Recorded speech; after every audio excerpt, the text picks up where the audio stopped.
আমরা কোনো দল বা কোনো গোষ্ঠী কোনো কারো পক্ষে বা বিপক্ষে অবস্থান নেব না, তবে যারাই বাংলাদেশের জন্য কাজ করবে তাদের সাথে ছাত্র শিবির সহযোগিতাপূর্ণ আচরণ করবে। এখনও পর্যন্ত আমি নির্বাচন করার বিষয়ে কোনো চিন্তা করিনি, সিদ্ধান্ত নেইনি। জাতীয় নির্বাচন এটি বাংলাদেশের জন্য অনেক বড় একটা ইভেন্ট এবং বিগত 15 বছর ফ্যাসিবাদী শাসন ব্যবস্থা কায়েম থাকার কারণে কেউ নির্বাচনে ভোট দিতে পারেনি। তো জুলাই আগস্টের পরে এই নির্বাচন বাংলাদেশের জন্য অনেক বেশি গুরুত্ব বহন করে।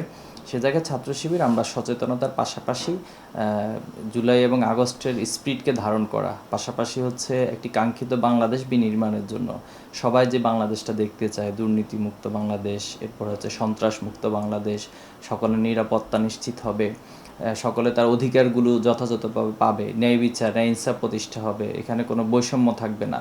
তো এই সব কিছু মিলে যে বাংলাদেশ, সেই স্বপ্নের বাংলাদেশের জন্য আমরা কাজ করব এবং যারাই, আমরা কোনো দল বা কোনো গোষ্ঠী কোনো কারো পক্ষে বা বিপক্ষে অবস্থান নেব না, তবে যারাই বাংলাদেশের জন্য কাজ করবে তাদের সাথে ছাত্র শিবির সহযোগিতাপূর্ণ আচরণ করবে।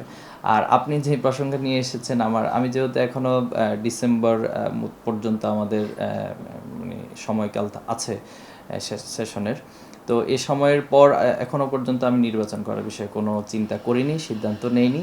তো সময়ের আলোকে সেটা হয়তো চিন্তা বা সিদ্ধান্তের বিষয়টা আসবে।